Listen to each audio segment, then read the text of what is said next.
What's up guys, Jeff Cavalier, AthleanX.com. There's a reason why some of the biggest muscles in the body are some of the most important. Today we're going to talk about the role of the psoas and not only why it's so important, but what you can do to make sure that yours is adequately flexible and at the same time working on that hip as well. All of this is going to be extremely important for how you function in the gym or out on the field if you're an athlete. Your hips need to be mobile. I say it all the time. If you want to look like an athlete, you got to train like an athlete. Today I want to show you exactly how to mobilize that hip and work on that psoas so that your lower body is functioning the way we need it to. We'll start by taking a look on the skeleton of exactly what the role of this muscle is and why you need to start focusing on it. Alright, so let's take a quick up-close look at the psoas muscle so you understand why it's so important that we focus on it, because it is big, it covers a lot of ground, and it has a couple very major functions. You can see that it runs from here all the way down to the top of our femur. And what it does is it primarily will make our hip flex. Okay, we'll lift our leg up into hip flexion. But that's not all. It attaches to all of these lumbar vertebrae here and into our thoracic spine. So that you see as I spin this around, it comes right up here and it literally, like I said, attaches to the vertebrae. Well, by attaching to the vertebrae, if we were to leave our leg fixed and contract from the top down, pull from here, we're going to get a lateral bending of the spine in one direction. So you can see if there's an asymmetrical tightness between right side and left side of our psoas here, it's going to cause a compression on one side of the spine versus the other. If they're equally tight and they're pulling down, you're actually getting a compression on the spine and the discs themselves, which can cause problems. And that's why people get back pain when they do their ab work, if they have tight hip flexors. So there's a way that we can actually stretch this big muscle out and improve the mobility of the hips at the same time, and that's what I'm going to show you right now.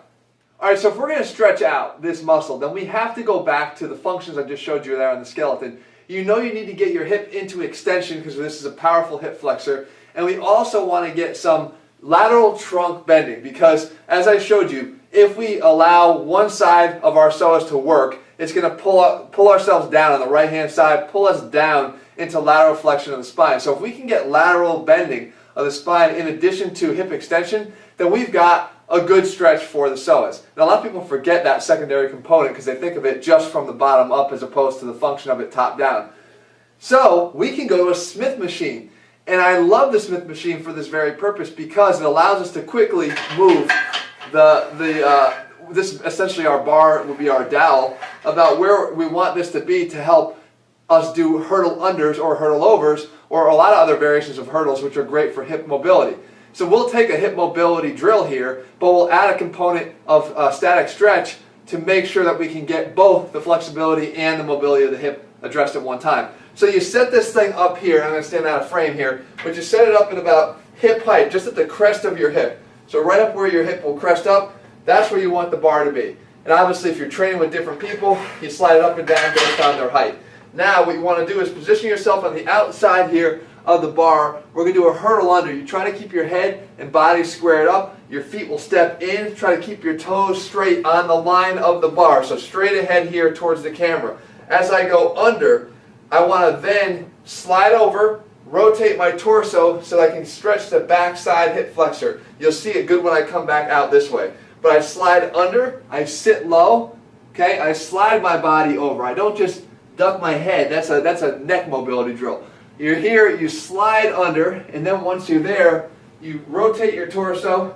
Now I drop down, I got a nice stretch on this back hip flexor here, and I'm going to lean in the opposite direction, okay? So I'll show you now as I come back out. So I square up, now I'm straight through here, good hip mobility, in through my hips. I slide that way, okay? I drop in, good hip flexor here on this leg, a good stretch. I raise up, remember, this one wants to pull you down to the same side. So when I'm here, I'm up, extending the hip, and I lean away from it. So now I've got a really good stretch and mobility down through both hips. I ease up, slide straight back down again, over, twist, and go to the other side. Come up, slide down, over, up, and move. Just like that.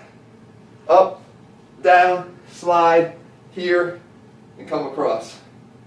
Like I said, quick drill. It attacks the hip from both sides, flexibility and mobility. And again, if you do it in here, nothing's stopping us from getting these a little bit lower and then working on over drills as well.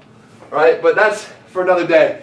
For now, guys, I wanted you to see that not only is this muscle important, not only can you not ignore it, but if you really want to start training like an athlete, you got to address this component of your preparation as well. Be mobile, be flexible, and then start training. You'll be able to lift a lot more if you have adequately mobile hips, because they'll allow you to get into positions you may never have been able to on some of real big other important exercises like squats and deadlifts and things like that. So if you're looking to train like an athlete, then head to athletenex.com and get our complete AthleteNex training system. Let me coach you every step of the way through every aspect of your training, and I'll be sure that I can get you to your goals faster than you could if you're doing it on your own. In the meantime, if you like this video, make sure you leave a comment and some thumbs up below. Did you find it helpful? What else do you want to see me cover? And we'll make sure I'll do that in a future video here for sure. Alright guys, we'll be back here again real soon.